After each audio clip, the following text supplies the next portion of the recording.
All right, welcome. I hope you're doing good this evening. You behaving yourself? Okay. I just talk. Those online, I was just talking to my little one in the front. He's kind of loud and he's getting a little talkative. If you're online tonight, we're glad to have you. I just saw Jeremy checking that to make sure it was working okay, and it seems to be working just fine. As we do with our Wednesday nights, we want to start by giving you some midweek updates about prayer requests and whatever announcements we might have. A lot of these are what we get on Wednesday that are not already printed in the bulletin. Some of these will be even updates to what we have in the bulletin. June Bivens, who would often sit back there where my cousin Mark and Abby and them are right now. June came by today and said that she is scheduled for an injection on January 19th. She has been battling some severe neck pain and is hoping that this injection will give her some much needed relief. Howard Nutt, this of course is the father of Eric Nutt. Howard, a member here, former elder here. He is now on hospice care at his home. He is not doing well. He has gone down very quickly in the last few days, and that may be where Eric is right now. I would assume. He will be 78 though this Friday. That's when his birthday is this Friday. But they are obviously concerned about how much longer Howard can hold out. So he's gotten unresponsive as of late, and so prayers much appreciated for them. I know many of you have been praying on Jeremy's mom's behalf. Laura Gargis is now in a regular room at North Alabama Medical Center after having a procedure for blood clots on Monday afternoon. After her medication is adjusted, she hopes to be able to go home tomorrow or Friday, which is good news, and she will continue with medication at home for some time. But things got real and got a little, or maybe even a lot scary, and so we're thankful for that report. Reva Lee, this is the mother of Tommy Lee and, of course, the grandmother of Sandy Cook and Andy Lee. She was airlifted at St. Thomas West on Tuesday morning after having chest pain and difficulty breathing. She had an arteriogram this morning. No blockages whatsoever were found.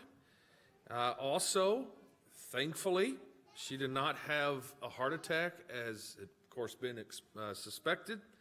Her medication's being checked, and if she continues to do well, she may return home as early as tomorrow.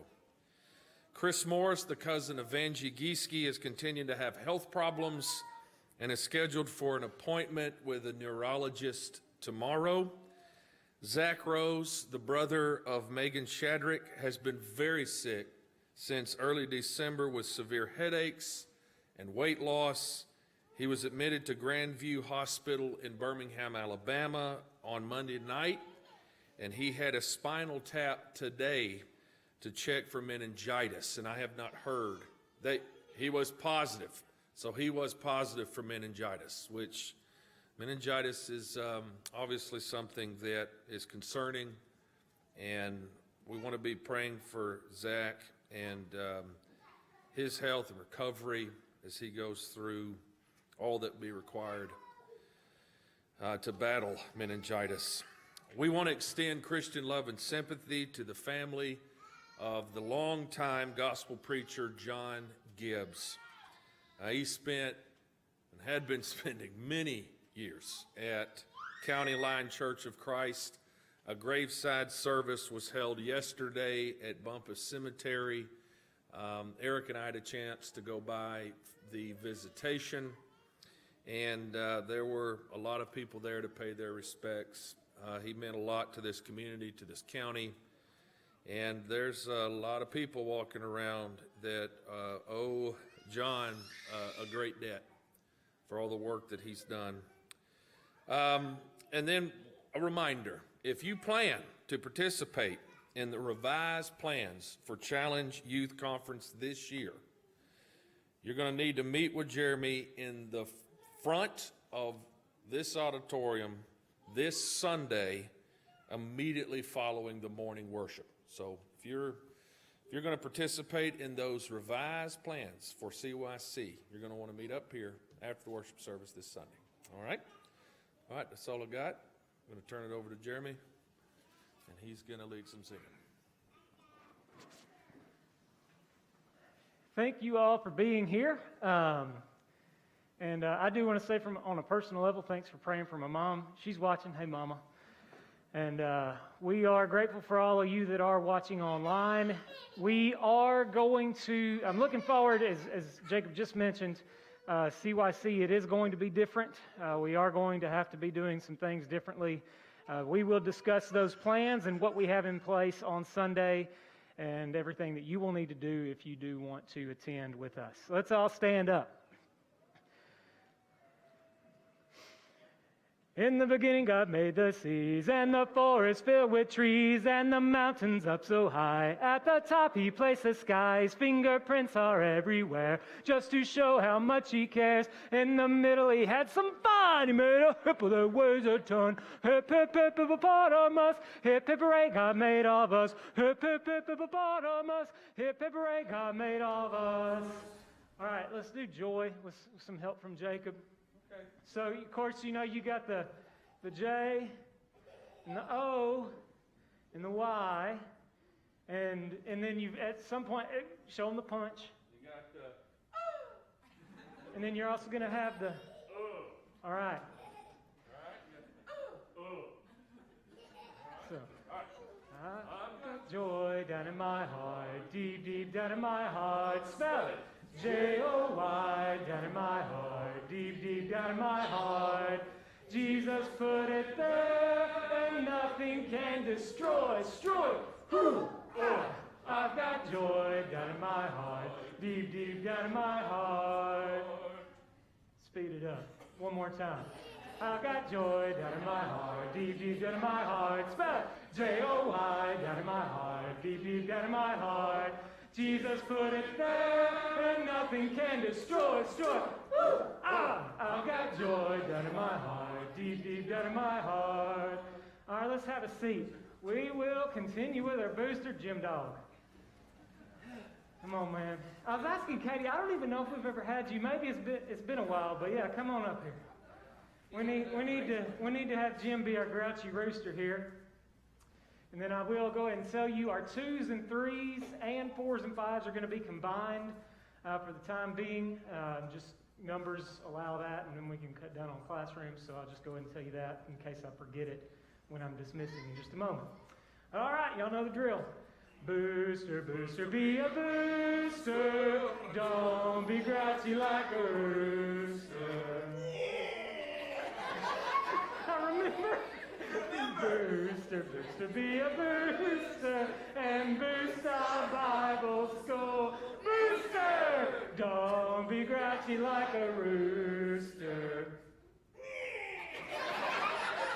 Booster, booster, be a booster, and boost our Bible school. Booster! All right, this time we will let our 0 to 24 months and their parents take them back to the classroom.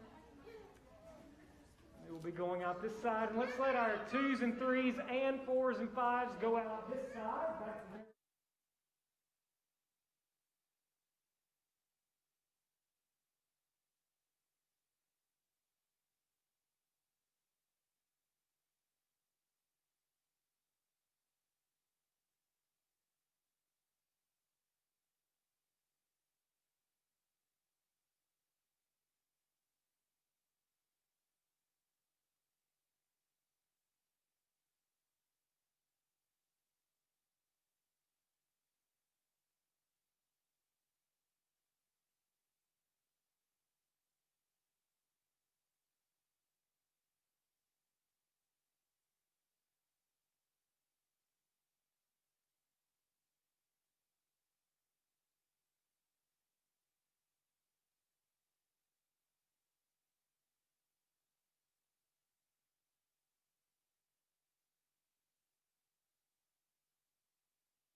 All right.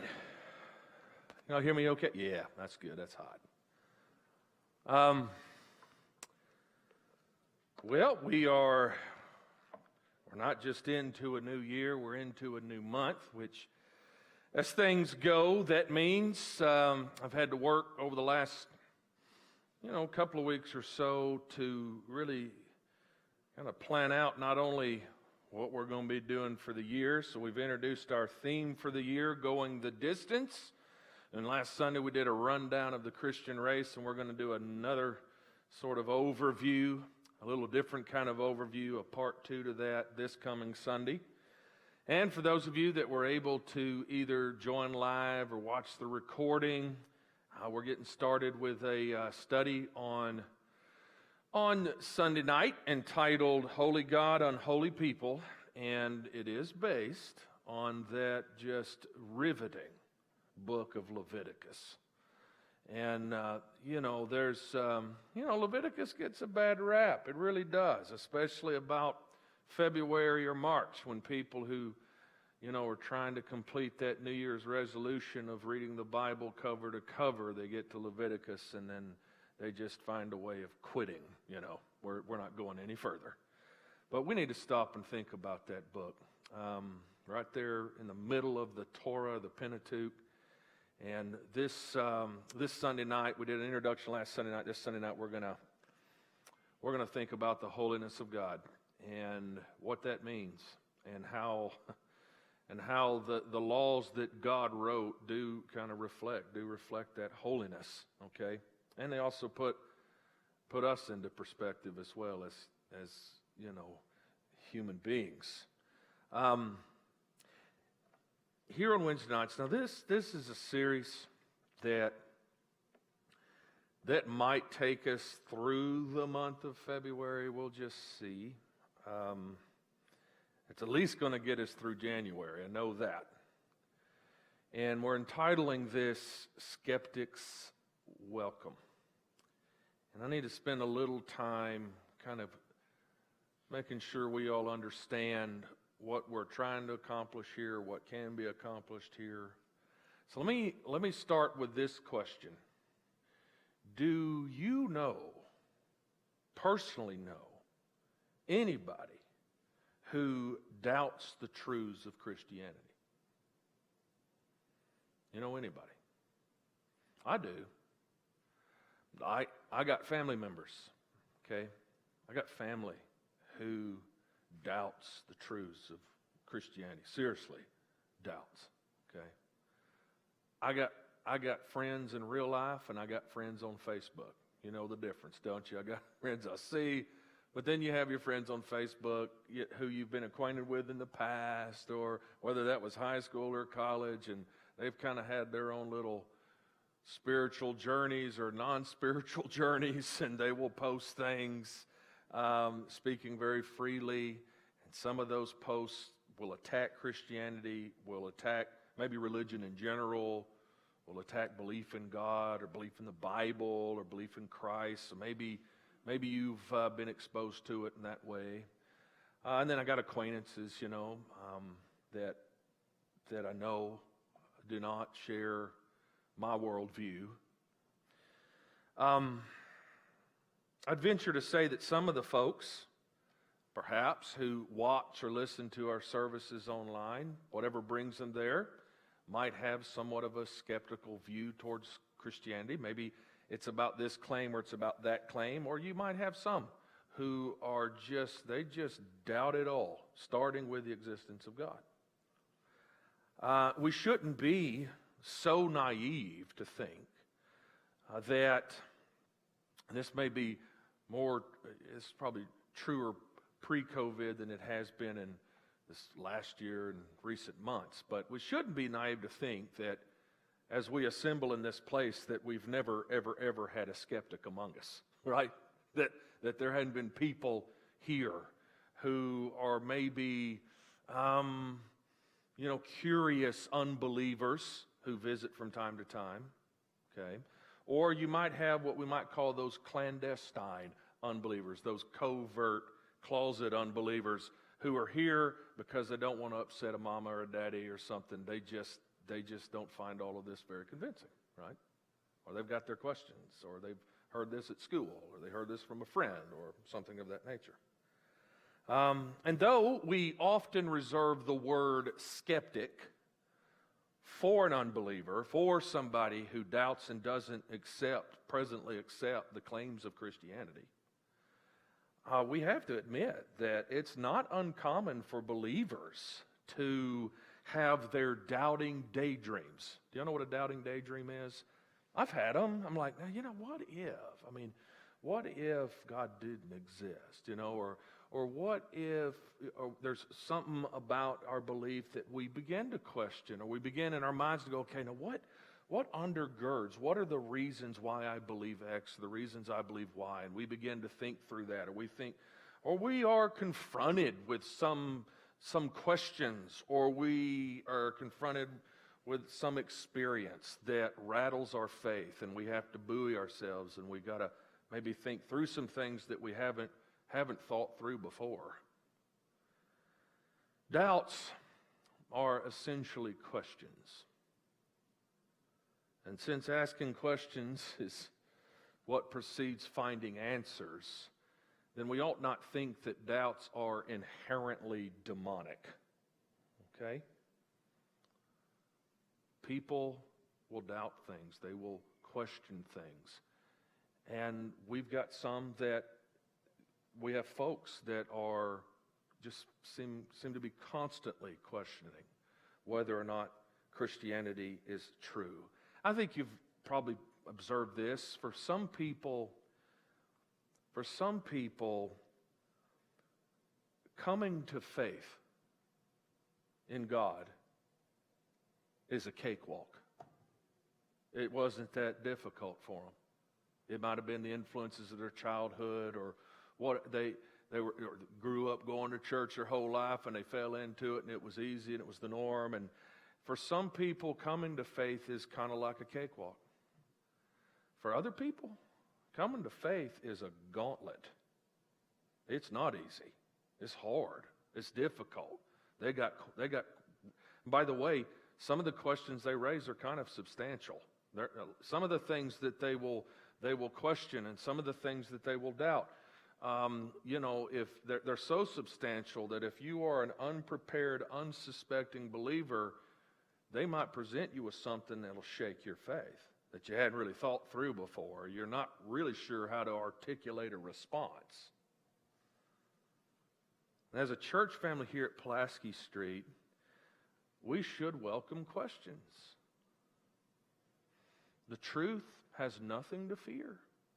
The truth has nothing to hide. And people, whatever their background, should feel free to ask their questions, to express their doubts, issue their challenges, and in return, they should receive a gentle, thoughtful, and informed response. And those of us, I'd say all that are Christians, we got Bible for this. 1 Peter 3:15, listen to what this says. But in your hearts, honor Christ the Lord as holy, always being prepared to make a defense to anyone, not some people, but anyone who asks you for reason for the hope that is in you. I really like this next part. Yet do it with gentleness and respect. We got a lot of people that are like, you know what? I'm going to give you the truth. My phone just picked up on something about Christ I was talking about. Oh, it's weird.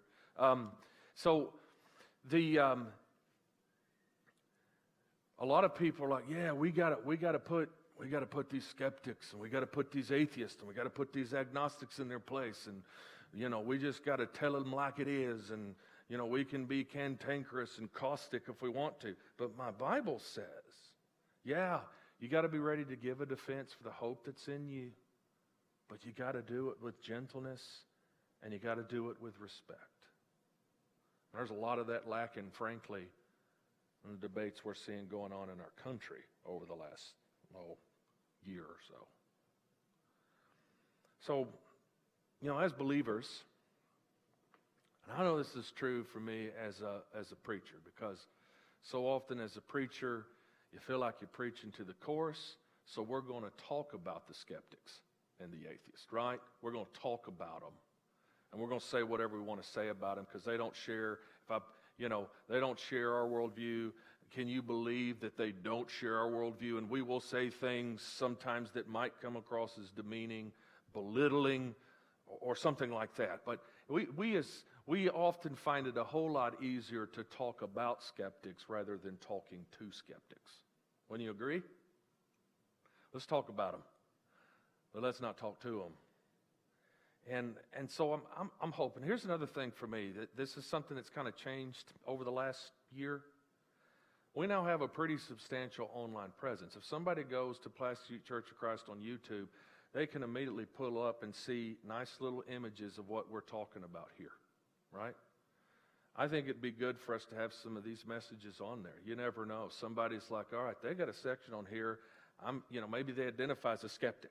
They identify somebody that's got questions, and they're like, well, I'm living in this community. Let's see what they're talking about down there. Let's see what they're saying. Let's see what kind of dialogue they're trying to start, And it just gives them something to sink their teeth into.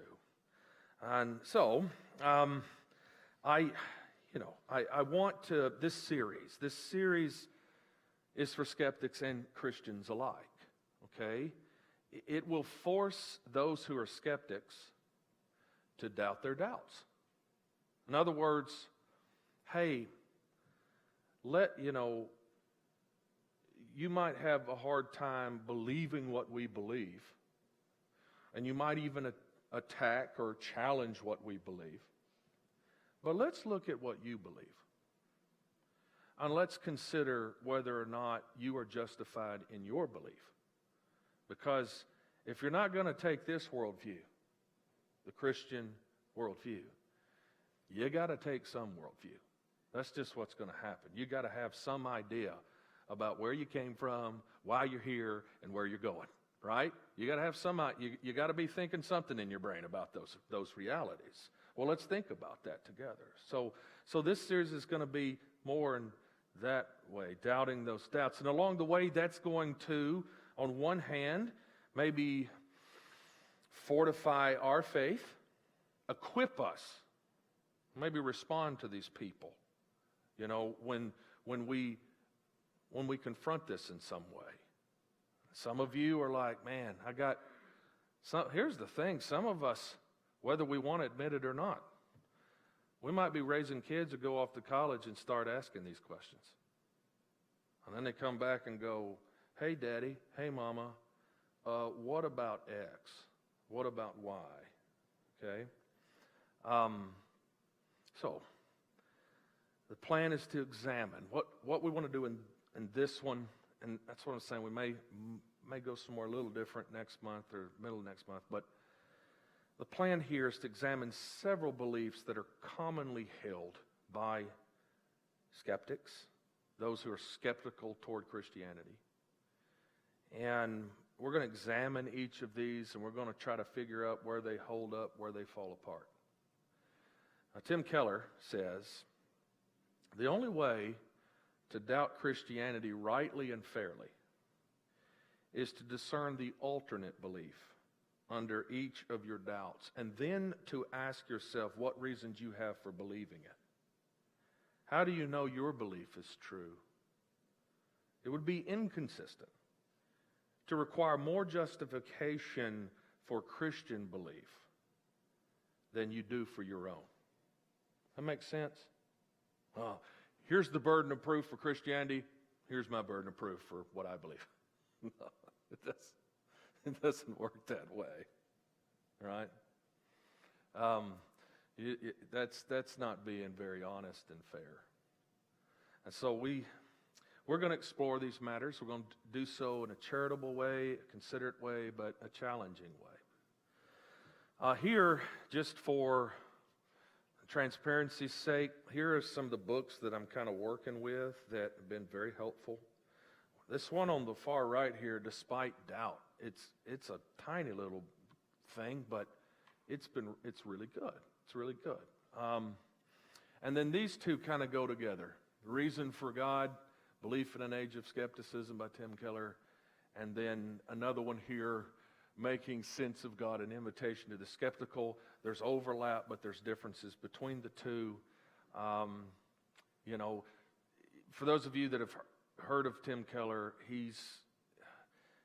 I don't worship at the feet of Tim Keller, but he lives in New York, and he is a Presbyterian preacher, but he is dealing with folks who have a very skeptical mindset, who live in a very urban, cosmopolitan center, and who, have some really big questions about the truths of Christianity. And being in that setting, talking with those people, conversing with those people, developing lessons for those people, he's put together some things. Don't agree with every approach he takes or everything he says, but he does have some helpful stuff that we'll look at here and there. And here's another thing that makes this series a little different from others, is it's more philosophical. So what I'm saying is you got to think more like Paul at the Athenian Areopagus than you do Peter at the Jerusalem temple, right? The Jerusalem temple, when Paul's talking to what? Talking to Jews, he can quote Scripture all day long. Why? Because they share that background. They've got that contact. When he's talking to the Athenians, he doesn't even quote Scripture. Y'all know why? That ain't going to make a difference to them. He actually ends up quoting their own poets, and he's leading them towards a conclusion, something he wants them to think about and to give heed to. That's not to say we won't ever look at the Bible. We will, but I'm just making sure you understand the nature of this discussion. All right, so here's what I do, and the time gets by so quickly, but with the remaining time, and I may have to just really move through some of this, but here's where you got to deal with a real foundational thing. And that is the nature of faith.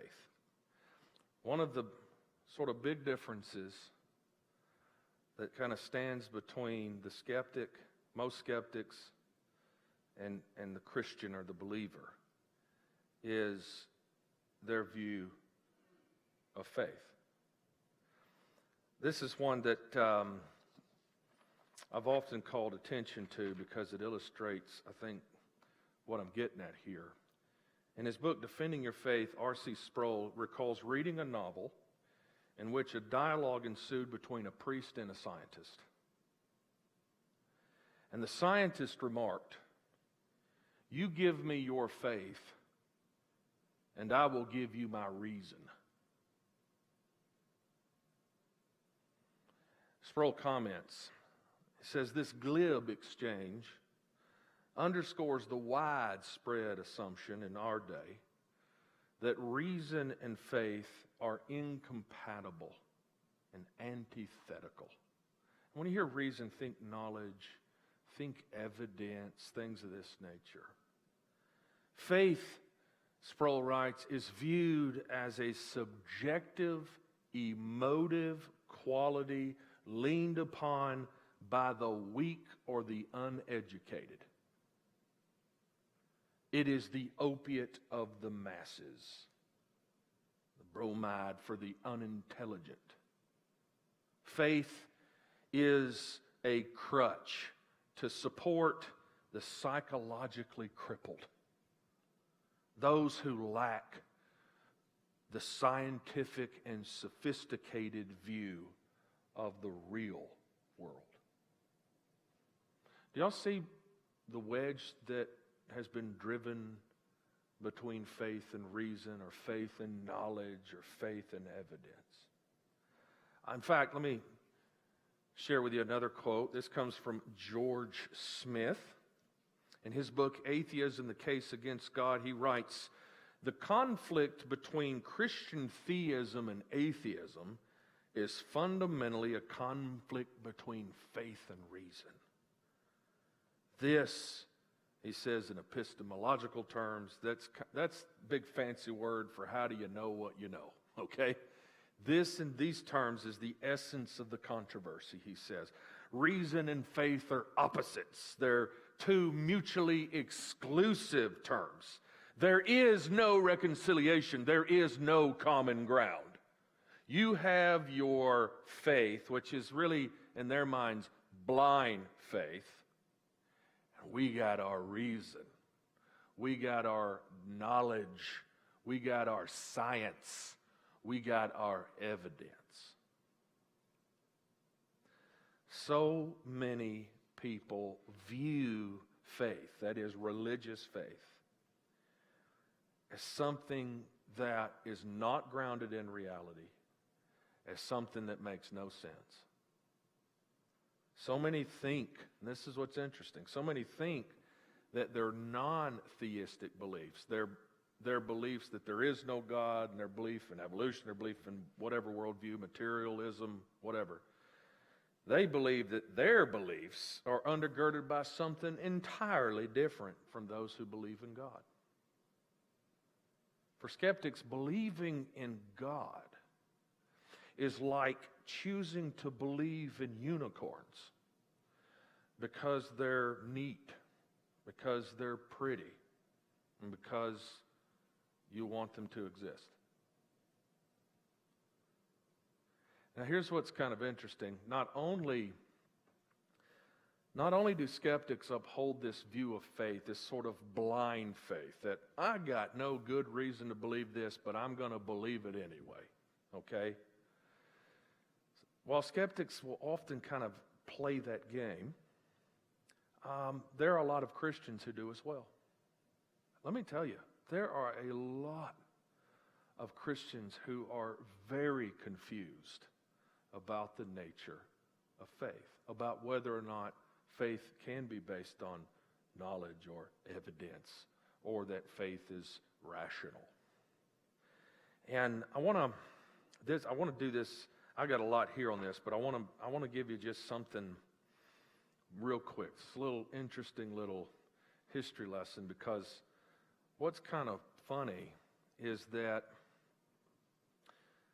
skeptics today are kind of following one of the fathers of skepticism, a guy named David Hume.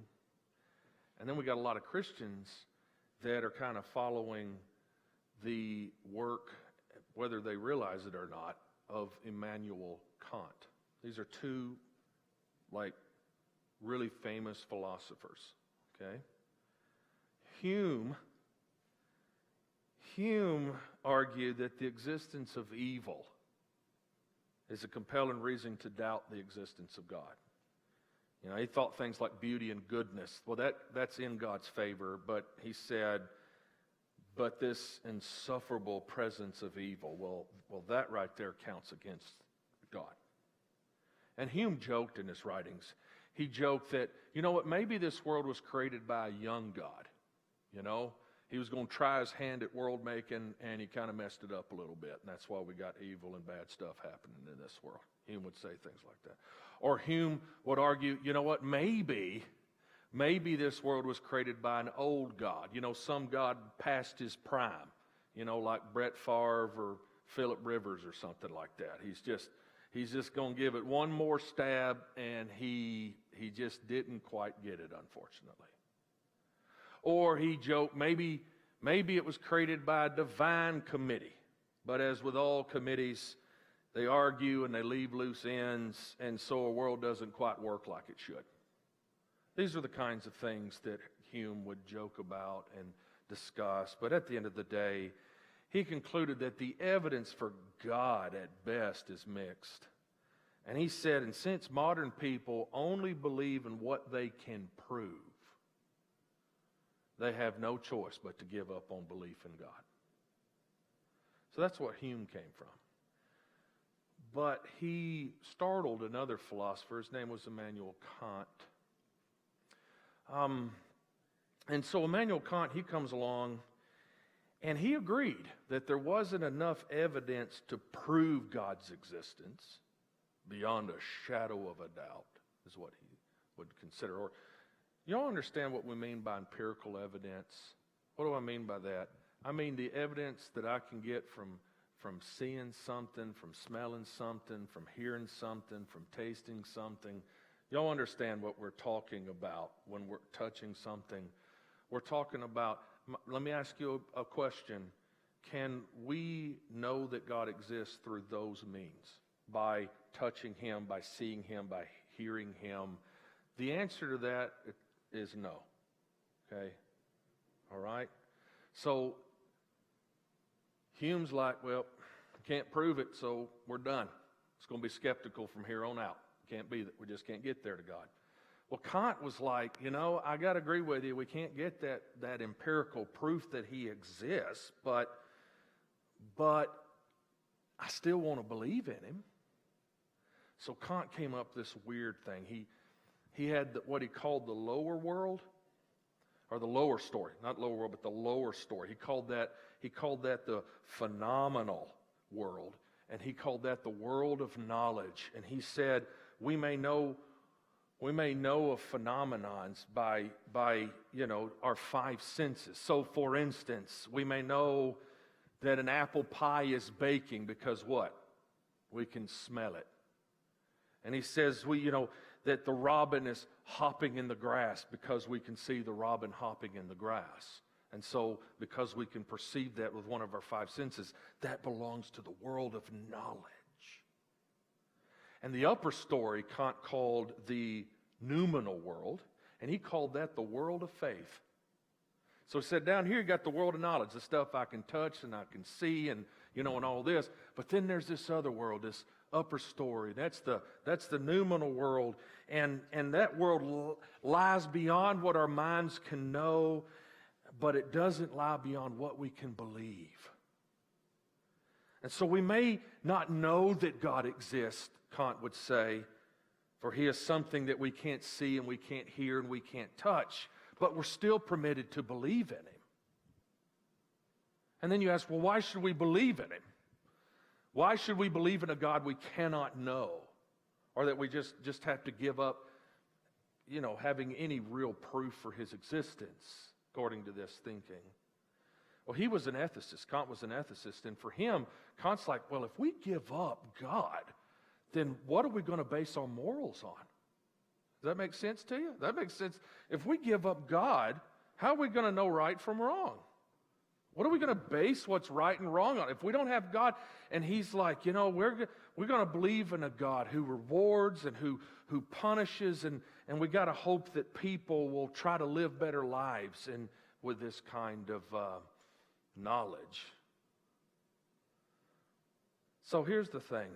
This belief is what we call fideism. And basically what happened is Kant separated knowledge and faith. He split them apart. And let me just tell you, the consequences of that have been as destructive, if not more destructive, than even skepticism. Because here's what's happened. And this is where things get interesting. This stuff gets interesting to me, because how many of you, I asked you, do you know a skeptic? And you're like, well, I think I do. How many of you know of people who are spiritual but not religious? Right? They're people who believe in this God out there somewhere, but they got nothing to do with really being able to know Him, certainly happen to live for Him, or certainly happen to, put themselves under a set of beliefs or something of that nature, right? Because, God is, we just really can't know things about God. He's just so big. He's a part of something beyond us, but I'm going to believe that He exists, and I'm going to try to, find happiness and peace and joy. But let me tell you, if you divorce faith from knowledge, there's a couple of things that have happened. Because that belief has been very attractive to modern people. And here's a couple of things it allows them to do. One, it enables people to accept the truth of other religions. You know, if God is unknowable, if we can't know who God is, what God's about, or if that's true, then no one has a revelation that tells them what God is like. So you're making a statement about something like this too. If God's unknowable, we just can't know Him, then this right here is trash. Doesn't do us any good because God's what? Unknowable. And so people are like, well, if God's unknowable, no one can claim that their religion is right and that another's wrong. How do they know? God's unknowable. Most religions are equally acceptable ways to God, for they are all merely human attempts to speak about what cannot be known. So the separation of faith and knowledge, it kind of provides intellectual cover for what many people want to be true. You know, we meet devout followers, let's say, of other religions online or in restaurants or at, I don't know how many people are having block parties these days, but you out there in life, or the workplace, or maybe go off to school or something, and boom, here you are. You're meeting people that do not share your worldview, who perhaps are Hindu or Buddhist or New Age or something like that. And this whole idea that faith and knowledge are incompatible, that you can't know God, well, that kind of frees you up just to go, what? I'm just going to believe what I want to believe, and you can believe what you want to believe about God. And here's the second thing. Separation of faith and knowledge empowers people to create their own religion. Y'all see how that works?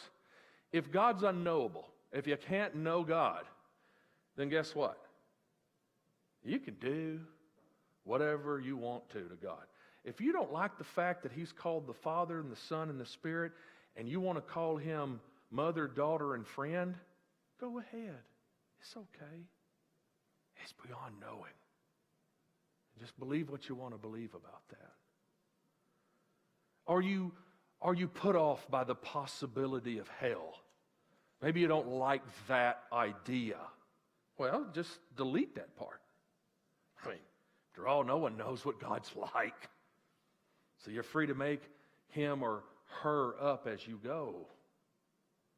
And so our world is full of people who claim to be spiritual but not religious. They're spiritual because they believe in God, but they're not about to let any one religion tell them what God is like and who God is. Some of you might recall Oprah Winfrey promoting Elizabeth Gilbert's memoir, Eat, Pray, Love. Y'all remember that? Maybe you can see Julia Roberts. She's got a star role in the movie based on this memoir, Eat, Pray, Love. Well, Gilbert confessed to liking everything about Jesus except that one fixed rule of Christianity, which is Christ is the only path to God. And so Gilbert used the generic name for God when she prayed. And though she said she could just as easily have referred to him or her as Jehovah, Allah, Shiva, Brahma, Vishnu, or Zeus, it ultimately didn't matter. In fact, in her writing, she eventually goes on to admit that the voice of God that she had been hearing was her own voice. By the way, you guys have seen what happened in that prayer recently in one of those sessions of Congress. A lot of people have been making a lot out of what he said at the end, amen and a woman. Did y'all hear about this? If you didn't, we'll talk about it, but it was unbelievable. But prior to making that statement, he basically made this statement that Gilbert makes about God, who, whatever you might call him in a distant land, it's just, God is just this generic name, and you can infuse that name with whatever you want to infuse it with. Where's that coming from? That's coming from a place where people say you can divorce faith from knowledge, faith from evidence, faith from rationality. So modern skepticism swept away belief in the Christian God, but people are going to worship something. And so it wasn't long until they replaced secularism's no God with pluralism's any God will do. But at the heart of both skepticism and fightyism, these two things, there's this gross misunderstanding about the nature of faith. I know we're going a little over time. Let me just quickly share with you two things here, okay? Separation of faith and knowledge is logically impossible. How can you even begin to believe or trust in a God who is unknowable? How would you even know that he is unknowable?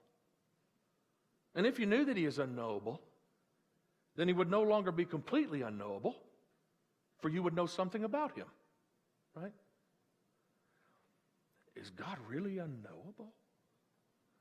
Is faith, is knowledge mutually exclusive? Are they incompatible? The second one, the separation of faith and knowledge is biblically indefensible. I put that in here because, again, it's weird. There's this intersection of skeptics and Christians who are kind of believing some of the same stuff about faith. They're just coming at it from kind of different angles and ended up in some different places or whatever.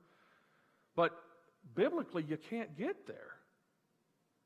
The Bible says in Hebrews 11:1, a passage that probably several of you are familiar with. Now, faith is the assurance of things hoped for, the conviction of things not seen.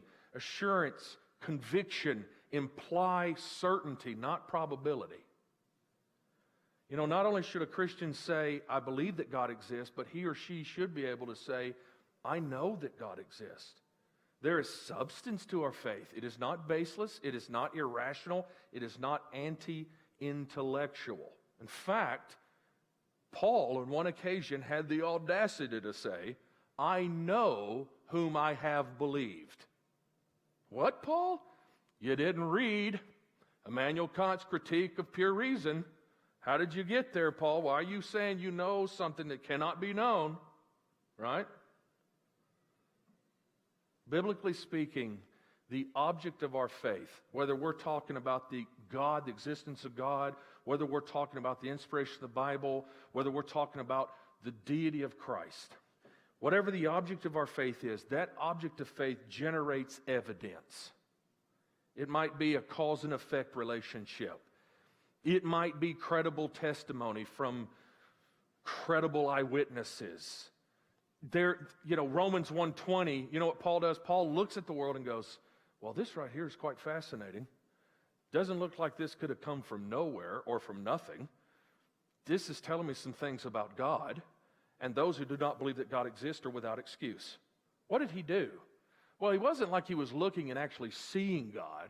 He's looking at the things that he can see, and what is he doing? He's taking his brain and he's looking at it, and he's applying, some reason to it, and he's coming to a solid conclusion that he can stand on and that makes his faith justifiable and rational. He's got an object that generates some evidence, and it's examined by the subject, and then you can come to knowledge about something. There are other paths to knowledge than just seeing it with our eyeballs. We can use our brains, and we can work through some of these things, and we can come up with some answers and some direction here. Dick Stanzo writes, faith is a volitional commitment. It's a commitment of the will of an informed intellect. The Bible never says, hey, I want you to believe in God against the evidence. I want you to believe in God without evidence. I want you to believe in God beyond the evidence. That's never what the Bible says. In so many places, y'all remember little skeptical Thomas? What did Thomas want? He wanted some evidence. Did he get his evidence? He did. I realized that his evidence is different from our evidence, but on that occasion, Jesus said, hey, blessed are you because you believe, because what? Because you've seen. But blessed are those who have not seen and what? Yet believed. Now, when Jesus said that, he's not saying, hey, they're going to have no reason to believe in me. They're going to have no reason to believe in God. They're going to have no reason to believe that this book is very special. They're going to have no reasons whatsoever. We just hope they'll believe. No. It's ludicrous. But this is where people are living today. Scientist comes up, hey, you give me your faith, and I'll give you my reason. I'm like, how about I give you some reasons too? Is that okay? I got some reasons for why I believe what I believe. Just as you claim to have some reasons for believing what you believe. I want to think about this to close. I know I've gone a little long, but this is the last thing.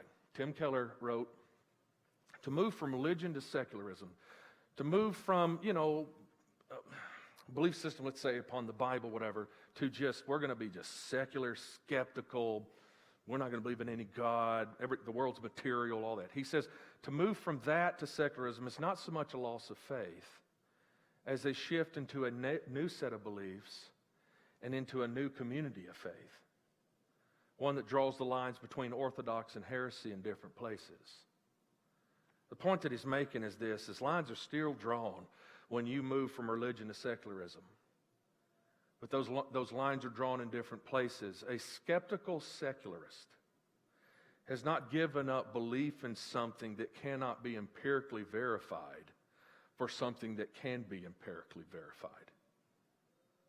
A shift has taken place from God to something else that is equally unverifiable empirically. In other words, here comes a skeptic and he says, hey, the point of civilization is to have an open, tolerant society where everybody accepts everybody's beliefs, whatever they are.